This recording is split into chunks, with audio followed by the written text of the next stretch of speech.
좋은 날입니다. 오늘도 말씀 안에 승리하는 하루 되시기를 기도하겠습니다. 오늘 생명의 산 본문은 민수기 27장 1절부터 11절입니다.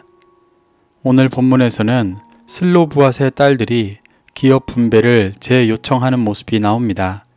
이 구절들을 통해 하나님께서 무엇을 말씀하시는지 살펴보도록 하겠습니다. 1절부터 2절입니다.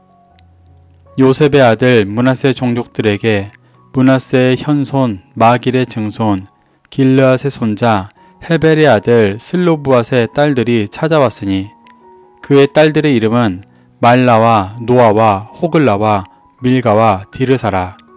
그들이 회막문에서 모세와 제사장 엘르아살과 지휘관들과 온 회중 앞에 서서 이르되 출애굽 2세대들이 모압 평지에서 군대 계수와 기업 분배를 마친 후 므낫세 종족의 슬로브앗의 딸들이 모세를 찾아왔습니다.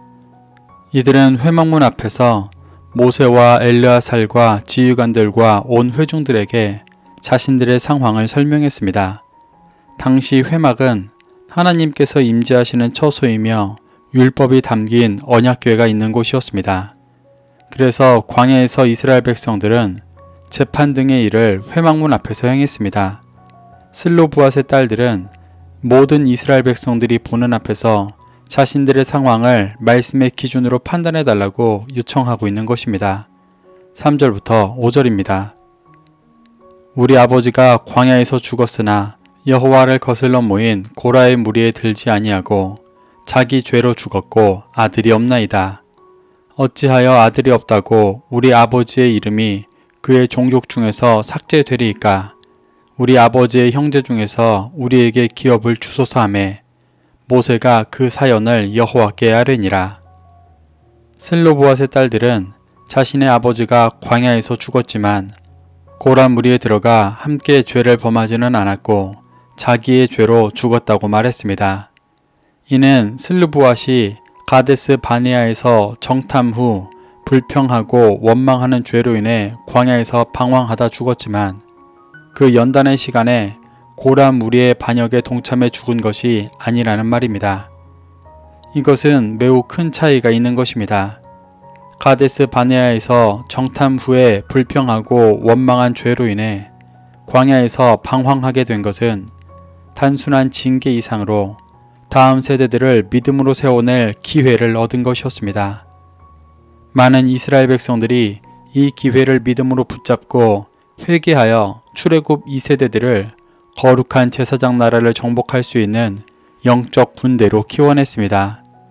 하지만 고라 무리는 같은 연단 속에서도 하나님께서 주신 은혜를 기회로 붙잡아 출애굽 2세대를 키워내기보다 반역하며 자신의 뜻대로 살아가려 했습니다.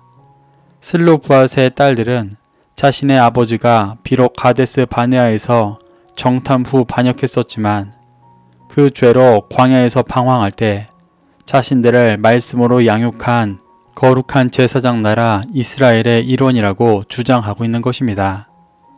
그런데 안타깝게도 슬로브앗에게는 아들이 없어 아버지의 이름이 그의 종족 중에 삭제되어질 것이라고 항변하고 있습니다.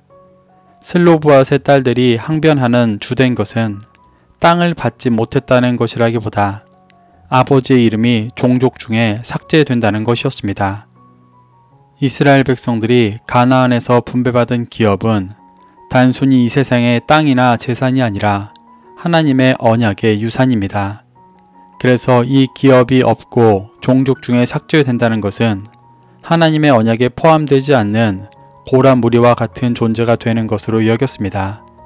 슬로브앗이 비록 가데스 바네아에서 정탐 후에 죄를 범했지만 광야의 시간 동안 연단받고 고라 무리와도 섞이지 않았었는데 아들이 없다는 이유로 하나님 나라의 백성에서 제외된다는 것은 있을 수 없는 일이라 여겼기 때문에 항변하고 있는 것입니다. 그래서 모세는 이 예외적인 상황을 하나님께 아뢰었습니다. 6절부터 7절입니다. 여호와께서 모세에게 말씀하여 이르시되 슬로브앗 딸들의 말이 옳으니 너는 반드시 그들의 아버지의 형제 중에서 그들에게 기업을 주어 받게 하되 그들의 아버지의 기업을 그들에게 돌릴지니라. 하나님은 모세에게 슬로브앗의 딸들의 말이 옳다고 말씀하십니다. 이는 아버지 슬로브앗의 이름을 하나님 나라의 백성으로서 존속시키고자 했던 딸들의 뜻과 하나님의 약속하신 땅을 믿음으로 받아들이고 있는 딸들의 모습이 인간적인 욕심에 의한 것이 아니고 영원한 하나님 나라를 소망하는 정직한 신앙에서 나왔다는 사실을 인정해 주시는 말씀이었습니다. 그래서 하나님은 슬로브앗의 형제들에게서 슬로브앗의 기업을 딸들에게 주게 하셨습니다. 이는 여성의 경제적 권익 신장이라는 측면이 아니라 믿음으로 낳은 열매들이 진정한 제사장 나라의 백성으로서 그에 합당한 기업을 받게 하시는 일이었습니다. 슬로브앗의 딸들은 생물학적으로는 딸이었지만 사실상 슬로브앗의 영적인 아들의 역할을 하고 있습니다. 성경에서 아들은 생물학적인 아들만이 아니라 믿음을 이어갈 영적인 자녀요, 제자를 말합니다. 지금의 상황에서는 믿음으로 가나안을 정복할 영적인 군대이고 이후 가나안에서 믿음의 뿌리를 내려 거룩한 제사장 나라를 이룰 자들이었습니다. 슬로브앗의 딸들은 아버지와 40년간 광야에서 연단받으며 그 믿음의 영적인 아들로 자랐기 때문에 이러한 일을 하고 있는 것입니다. 당시 시대상에서 여성이 어떠한 권리를 쟁취하기 위해 만인 앞에 나선다는 것은 쉽지 않은 일이었을 것입니다. 하지만 그녀들은 가나안으로 인도하시는 하나님의 참된 뜻을 믿고 자신의 가문이 그 영원한 하나님의 기업에 속해 있기를 간구하는 믿음이 있었기 때문에 행할 수 있었을 것입니다. 그래서 하나님은 그들에게도 아버지의 기업을 돌리게 하셨습니다. 8절부터 11절입니다.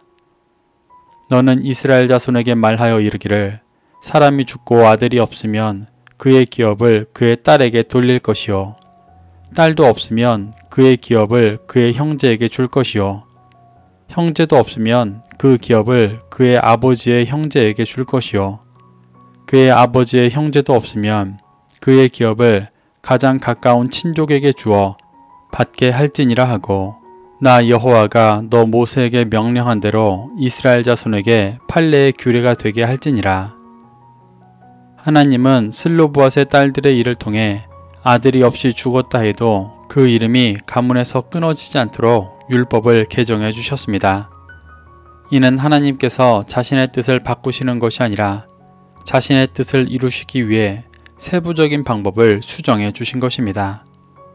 하나님은 아들이 없다면 딸에게, 딸도 없다면 형제에게, 형제도 없다면 아버지의 형제에게, 아버지의 형제도 없다면 가장 가까운 친족에게 기업을 주어 이어나갈 수 있게 하셨습니다.